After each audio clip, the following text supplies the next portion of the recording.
तो उनका विचार था कि ये जो थोड़े से लोग हैं जो फ्रांसीसी सीख लेंगे और उसे फ्रांस की संस्कृति कल्चर को अपना लेंगे और उन्हें फ्रांस की जो सिटीजनशिप है वो भी प्रदान कर दी जाएगी, वो भी मिल जाएगी। लेकिन जो है स्कूलों में एडमिशन लेने की ताकत तो जो वियतनाम के जो रिच कैटेगरी के लोग थे उनके पास ही थी।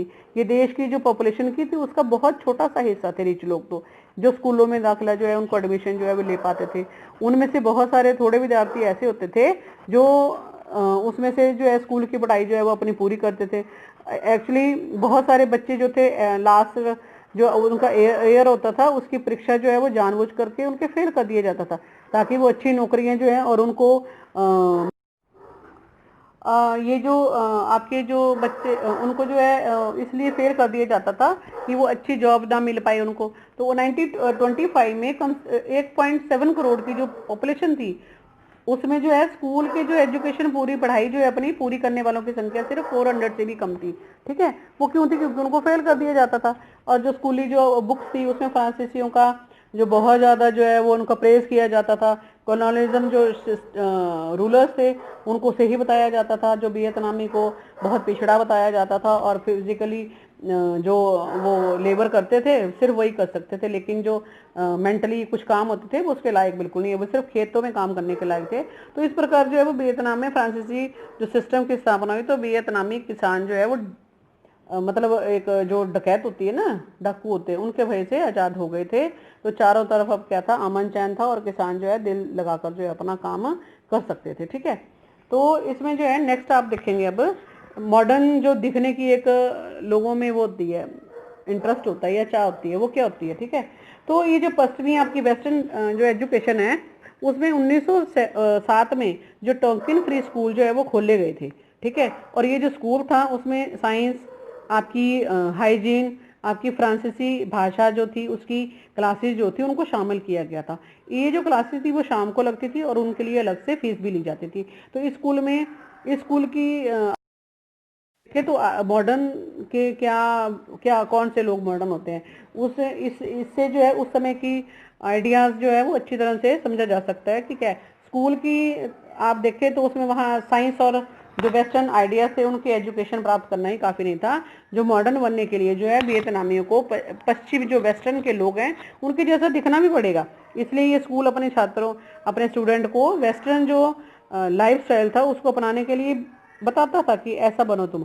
जैसे बच्चों को छोटे छोटे बाल रखने की सलाह दी गई जो वियतनामियों के लिए अपनी पहचान को बिल्कुल चेंज कर देने वाली बात थी। ठीक है, तो ये जो आपका ट्रेडिशनल रूप था लंबे बाल ही बाल, लंबे बाल ही बाल रखते थे, लंबे ही बाल रखते थे वो लोग। तो ये जो है परिवर्तन जो है वो स्पष्ट देखने वाला एक बाल कटाई श्लोक जो है वो नीचे लिखा गया है, तो वो देख लेना उसको। ठीक है, कि उनकी जो है सारा सिस्टम ही चेंज कर दिया गया।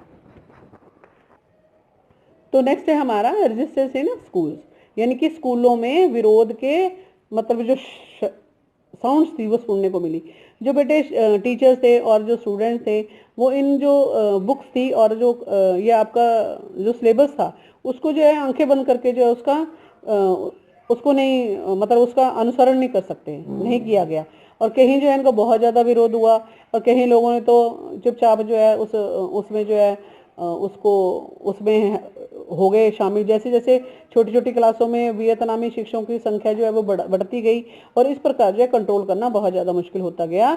और उन जो क्लासेस थी उनमें क्या पढ़ाया जा रहा है? ठीक है, तो बहुत सारे वियतनामी जो टीचर्स थे किताबों में लिखी गई बातों को चुपचाप बदल कर पढ़ाने लगते थे और जो उनमें जो प्रिंट होता था। ठीक है, और 1926 में साइगान नेटिव जो गर्ल्स स्कूल था उसमें एक बहुत बड़ा रेवोल्यूशन हुआ।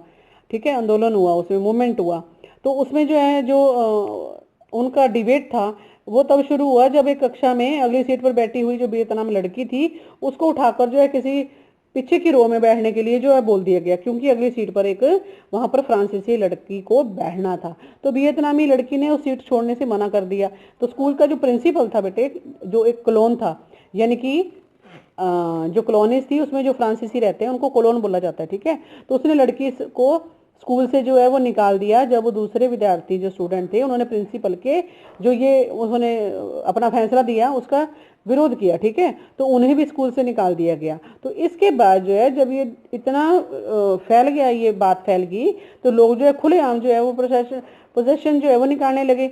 और जब कंट्रोल से बाहर जो है ये हो गए, ये विचार जो हालात से जो कंट्रोल के बाहर हो गए, तो सरकार ने ये ऑर्डर कर दिया कि लड़की को दोबारा स्कूल में वापस जो है वो ले लिया जाएगा।